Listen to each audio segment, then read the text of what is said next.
Hey y'all, Dixie here. Today I want to talk to you about common injuries on the trail. The way that I came up with this video is I really just wanted to create this montage of gnarly injuries and get them from a bunch of different hikers. That way y'all can see that backpacking isn't always as glamorous as people make it look when they're putting videos on YouTube and posting things on social media. But then I decided, okay, so there are weird people who like to see other people injured and hurt, so maybe those people would get a kick out of it too. And I thought it would really be helpful if I cover why do these injuries take place and some ways to prevent them. So I'm going to go over that today, and then this coming weekend I'll go ahead and put out that montage video from all the different hikers that contributed to it, and so y'all stay tuned for that. I do want to say that this is not medical advice, so I'm just telling you things that have worked for me and people around me. I am not a doctor, and obviously if you have a broken femur, you need to go to the hospital. With that said, most injuries that are preventable that happen on trail can be prevented with proper footwear, taking it easy, starting out slow, listening to your body, staying hydrated, and just paying attention and being aware of your surroundings. Based on what I've seen on trail, the most common type of injury that you are likely to deal with is a foot injury. I feel like most of these can be prevented by wearing, the proper size footwear and also the proper footwear. So a lot of people think that you need like these big, heavy, tough boots. And when you're on a well-established trail like the AT, the PCT, other trails that might be local to you, just something that's well-maintained, you don't really need big, heavy boots. A lot of people think that they need them for ankle support, but I actually found out for me it was the opposite. So boots did not work well for me. I thought I needed the ankle support, but the high ankle of the boot actually drummed against my Achilles tendon and ended up causing swelling and tendonitis in my Achilles. So sometimes the best thing that you can do for your foot is to have a lightweight shoe on it, and that's where trail runners come in. So I highly recommend trail runners.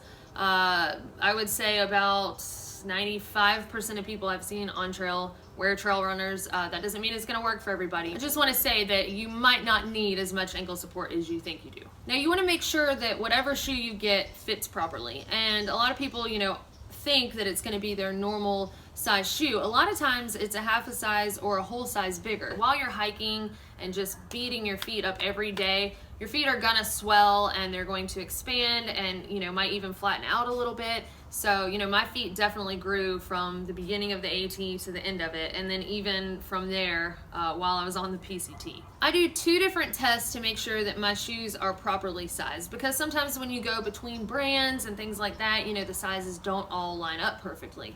So I do the thumb test and the tapping toe test. The thumb test is just I make sure that from my big toe to the top of the shoe, I've got at least a thumb width of room. I mean, you don't want too much, but about a thumb width is usually, for me, the right amount. And then the toe tapping test, all you're doing is basically tying up your shoe, getting it how you would wear it if you're hiking, and then tapping your toe on the ground and making sure that when you do that, your toe is not jamming up against the front of the shoe. And the reason that you want to do that is because if you're walking downhill and your foot is constantly drumming on the front of your shoe, you might get blisters, issues with your toenails. So you just want to make sure that those shoes fit properly and you're not just hammering your foot up against the front. And maybe you have enough space between your toes and the shoe, but it's still drumming like on the side, so you might need a wider toe box. Ultras are pretty good for that. On the PCT, I went from Solomon's to Ultras.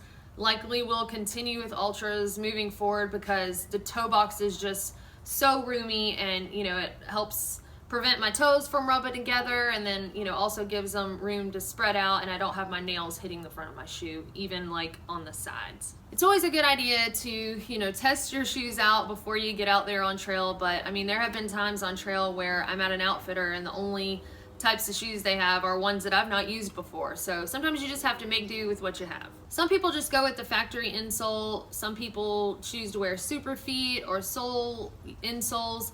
Me personally, I wear Dr. Scholl's for plantar fasciitis. It's not a bad idea to go get an insole made specifically for your foot from a podiatrist, especially if you do have some kind of foot issues, but that can be a little pricey. So just letting you know that if your setup isn't working for you, there are things that you can tweak within your shoe, to make it work for you. Now, to be more specific, the most common type of foot injury, I would say, is blisters. I don't know a whole lot of thru hikers that have never had a blister. I had one on the AT, and I had, not too many on the PCT, but definitely more than one.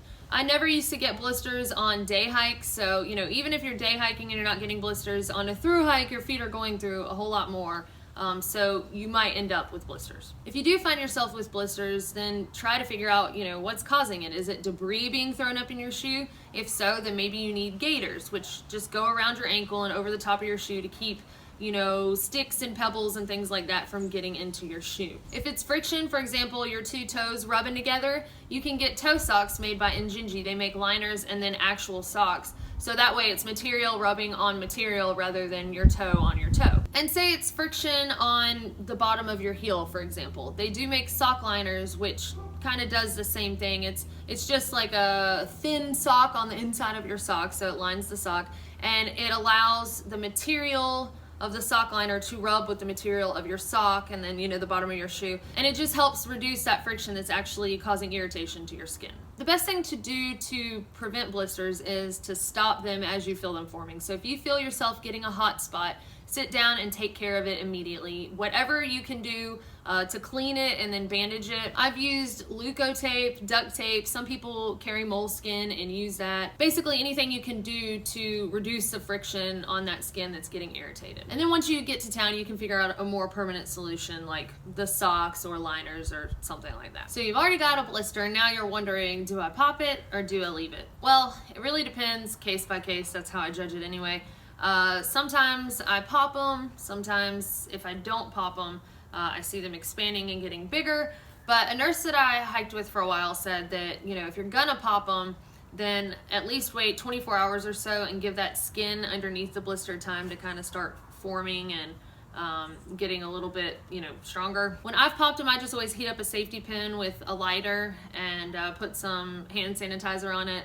Not saying that's a perfect solution, but desperate times calls for desperate measures, and that's what I have on trail. Some folks will even use a needle because they carry a needle for repairs anyway, and some thread, and they will rub antibiotic ointment, Neosporin, or whatever, if you have it, on the thread, and thread it through the blister, and then cut off, leave a little bit of the thread hanging out. Obviously, don't just cut it off flush with your skin. But anyway, and that helps to draw the fluid out of the blister, and the thread kind of keeps the skin from closing up and leaving some of the fluid in there, and it helps to like wick the fluid out of the blister. And I guess you're also getting antibiotic ointment in there as you thread it through. I've never used that method. Some people say it works, but it's an option. And then some people just go ahead and slice the blister way open and slap some hand sanitizer in there. Anyway, it's kind of a personal preference on exactly what to do with blisters, and you'll figure out what works for you. But if you notice your blisters getting worse and seeming like they might be infected, go ahead and go to the doctor and get that taken care of, because if you don't take care of your feet, it's going to be really hard to complete a thru hike. Next foot injury I want to cover is the toenails that decide they don't want to be a part of your thru hike. It's not uncommon for backpackers to lose toenails. I ended up losing 2 toenails at the beginning of the PCT because even though I thought my shoes were big enough, I started with the same size that I ended with on the AT. I didn't do a good job of checking to make sure I had enough room and that my toes were not drumming in the front of my shoe, and I ended up with blisters under my front 2 toenails. And then I popped the blisters, but I guess not in enough time because my toenails turned black and then they finally fell off. Some people, hit their toe on a rock so hard that it injures their toenail and makes it pop off. I mean, it definitely happens. I guess other than being careful and watching where you're going and not kicking a rock, you can just, like I said, make sure your shoes are properly sized.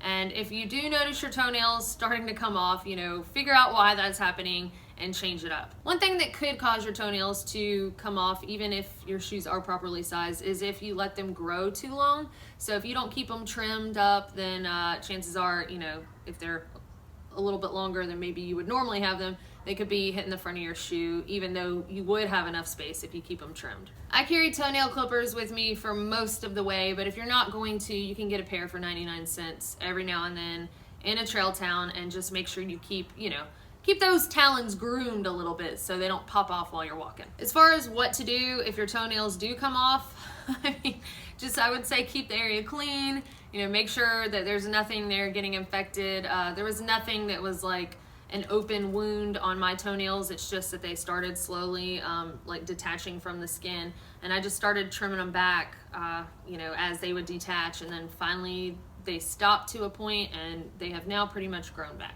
The next foot injury I want to talk about is trench foot. So trench foot happens when your feet have been wet a lot and cold a lot. They're not getting a chance to air out, and that skin is basically just rotting. It can lead to foot fungus and just, you know, a lot of funky things. So the best way to prevent this is if you're gonna stop for a break, you know, whether it's a snack break, lunch break, at the end of the day, take your socks off, take your shoes off, and let your feet air out. Even if you're not walking through water sources like in the Sierra Nevada, for example, all day long, your feet can get trench foot just from having sweaty socks stay on them all day. So again, just peel those socks off, let them lay in the sun while you're taking a break and kind of air out. And trench foot is the main reason I carry camp shoes, because when I get to camp in the evening, I like to be able to put on my sandals and just let my feet air out the rest of the evening. The last foot-related injury I'd like to cover is plantar fasciitis. I was plagued with this on the Appalachian Trail, and it's basically just the inflammation of the plantar fascia, which is that tendon. It's actually, I guess, more of like a band that runs in the bottom of your foot. So if you pull your toes back and you feel that gets tight, that's your plantar fascia. Plantar fasciitis is common in folks that run or people that are on their feet a lot for work. Basically, I think mine was caused because the support in my shoe had gone out, and so my arches were hyperextending while I was walking. So if you catch yourself with plantar fasciitis on the trail, I have a whole video dedicated to that already on the channel. But if you catch yourself with plantar fasciitis on the trail, the things that really saved me was making sure that I swapped my shoes every 500 miles. I got insoles for plantar fasciitis. I soaked my feet in cold water sources as much as I could. While I was in town, I iced them and rolled them on frozen water bottles, and I started stretching as much as I could. Any calf stretches are good because your calf is connected more or less to like your Achilles tendon, which is connected to the plantar fascia. You know, it all kind of plays in together. So if you're stretching your calf muscles, then you know you're going to help stretch that plantar fascia. Plantar fasciitis is a very painful thing, and it's definitely something you want to nip in the bud. You don't want to let it get too bad while you're on a thru hike. So if you start feeling, you know, pains that you're not used to feeling in your feet, I mean, it is common for your feet to hurt, but you'll know when it's like, okay, something's wrong hurting or when it's normal hurting. I would definitely pay attention and listen to your feet. If you think that you get like a lightning sensation on the bottom of your foot, that's what it felt like for me. Or for some people, it's more painful in the heel. But just be aware that plantar fasciitis exists, and you know, it's something to look out for. And if you want to prevent it, probably one of the best ways is stretching. So before I move on to the next type of injury, I just want to follow up and say that airing your feet out is always good. Washing them, rubbing them, keeping your toenails trimmed. When you're taking breaks, you know, let your feet air out, and you can also change out your socks. So some people like to change out their socks at lunch and let their, you know, dirty or sweat-filled socks dry out on their pack. And this is especially good if you're going through an area that you're walking through a lot of water. And just overall, take care of your feet, because that's what's getting you from point A to point B. Next thing I want to go over is like twisting, swelling, or just general overuse of a joint. So this happened to me with an ankle while I was in the Sierra Nevada, and I ended up having to use a compression sleeve for it while I was hiking. And then also my knees. The first few days of the PCT, I really overdid myself, and my knees were very, very swollen just from basically overuse. I couldn't like extend them all the way anymore. It felt like the back of my knee was just gonna bust fluid out of it. I mean, that's kind of gross, but that's what it felt like. And I was calling them T-Rex knees because I had to like walk with them bent, and I felt like a little T-Rex. So if you have noticed that you've, you know, overused a joint and you've got some swelling, or you've twisted something and you've got swelling, then you are supposed to do RICE, right? That's what they say. Rest, ice, compression, and elevation. Of course, if you're in the middle of two towns, then you're not really in a good place to necessarily rest unless you've got like a plethora of food, and then go for it. But once you are able to get to a town, maybe it's good to take a 0 day or 2 and rest, because sometimes, you know, when you've just injured something, if you keep pushing, you're going to make it worse and, you know, potentially get yourself off trail. Where if you take a 0 or 2, then it gives it a chance to heal up, and then maybe you can walk from there, even if it's still, you know, not 100%. So that's the rest. As far as the icing goes, of course, while you're in town, it's a great idea to ice something. But while you're out on trail, you just have to think like, okay, I don't have ice. Unless you're in the Sierra Nevada where there's a lot of snow, that's great, right? But if you don't have ice, you can use like a cold spring and, you know, put your ankle or knee or whatever it is in that cold water and just soak it. You know, at least having a cooler temperature will help it and potentially help the swelling go down. Compression, like I said, in the Sierra Nevada, when I hurt my ankle, once I got to town, I ended up getting a compression sleeve and hiked with that for a while until it finally got well enough to not use it. And then elevation, you can do that anywhere. So you can be out, you know, on the trail and take a break and prop your feet up or knee or whatever it is that's bothering you. So the way that you can prevent this is to, you know, avoid pushing yourself too hard. Really listen to your body. If you're not making the miles that you really wanted to, it's okay. The miles will come, but if you injure yourself right out of the gate, then you might ruin your whole chance for a thru hike. So take the time off and just be patient. I know this sounds like common sense, but while you're walking, really try to watch where you're going. It's a good idea to try to, you know, maintain elevation. I mean, yes, you're climbing mountains, but from one step to the next. You know, if there is an area where you could step high up, you know, onto a rock or something, or you might go around the rock and stay more flat, then it's a better idea to stay flat. It's less exertion on your body. And also watch, like, when you're stepping, that you're not stepping on a wet root or, you know, a rock that's too small to put your whole foot on because they might roll. You know, it's just using common sense and just paying attention to your surroundings. Next, we've got cuts and scrapes. So I don't carry antibiotic ointment usually. I mean, if I have some kind of injury that needs it, then once I get to town, I'll get some and carry it out. Not saying that's the best idea. I mean, the best idea is probably to just carry some, but, you know, I try to cut weight wherever I can. And I guess for a little while I did carry those little travel size antibiotic ointment things, but once I was out, I didn't worry about it anymore. But basically, if you get a cut or a scrape, you know, make sure that you clean it out as well as you can. Use baby wipes, hand sanitizer, filtered water, you know, just whatever you can to clean it out really well. If it is, you know, really serious, you can, you know, use a bandana to apply pressure and then another piece of clothing to tie on top of that, you know, to help keep the pressure on the spot, and then just get to town as fast as you can. If a cut is bad enough that you think you're gonna need stitches, it's not a bad idea to carry super glue. You know, you can use super glue to repair certain things, and for me, I don't know that most of y'all know, but I have a fake tooth, and if that tooth pops off with a little retainer thing, I always use super glue to put it back on there. So I have super glue with me all the time. It can work for a cut that needs stitches, or, you know, you can use a bandana to put on it and then another piece of clothing to tie tightly onto it to keep pressure on it. Just when you're out in the wilderness, you have to go, okay, I need, you know, an ace bandage, but I don't have that, so I'm going to use this in its place. You just have to learn to improvise with what you have. Again, the best way to avoid cuts and scrapes is to just pay attention to where you're going, and especially trees that hang over the trail, like fallen trees. Sometimes when I'm wearing a hat, I don't notice them, like especially if I'm staring at my feet for so long, and I mean, you can really like ring your bell with those and bust your head, so watch that. Next is poison oak or poison ivy. So it is common to see poison oak and poison ivy on trails in the US. It is something that you can come in contact with. Unless you're just extremely allergic, then, you know, it's something that can wait till you get to town where you can get some medication or something to put on it. But if you are extremely allergic, then you probably already know how to deal with it, how to prevent it. I did hike with a guy on the AT who had extreme reactions if he came into contact with poison oak or poison ivy, so he wore knee-high socks. That way, if he brushed up against it and didn't realize, you know, he had been exposed, it helped protect him from that. But again, this one can help be prevented with just, you know, knowing how to identify those plants and making sure that you're not, you know, taking a nap in them or something. And next we have our sprains and stress fractures and breaks and concussions, you know, things like that that hopefully don't happen to anybody, but it is a possibility. In those instances, you know, I would say for the ones where you're capable of exiting the wilderness on your own, you know, if you have to fashion some kind of splint or, you know, something to help you get out, then just try to improvise the best you can.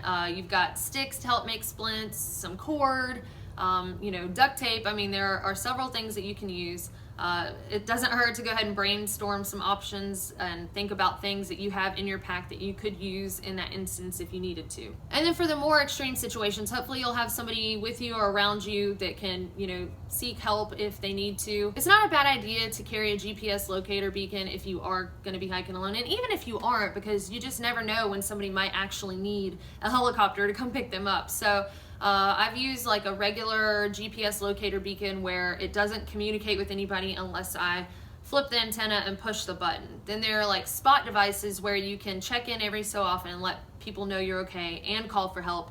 And then there's like the Garmin InReach, which allows you to send text messages and call for help. Of course, you know, they are on different price tiers, but if you're going to be out backpacking and hiking a lot, it doesn't hurt to have something like that when you need it. So I think for the most part, I've covered most of the common trail injuries. Of course, I didn't cover everything that could possibly happen to you while on the trail, but if you have a story about being injured and you know how you overcame it while on trail and you'd like to share that, please do so in the comments below, because somebody might find themselves in the same situation, you know, and it just helps to be able to, you know, share ideas and information and give something that might help somebody in the future. But again, most of these injuries can be prevented by just taking care of yourself, especially your feet, listening to your body, taking it slow out of the gate, because again, you're not gonna hike 30 miles, you know, your first day of a section hike or a through hike. And I mean, maybe you can, but I'm just saying, don't, you know, push your body too far and then make it to where you can't enjoy yourself the rest of your trip. But y'all be on the lookout for that video that's coming this weekend. To be honest, I was gagging at some of the pictures that were submitted, so if y'all get into that kind of thing, be on the lookout for that, and I might have to watch it, you know, like through my fingers, because oh my gosh, y'all, it's bad. But anyway, thank y'all so much for watching, and we'll see you next time.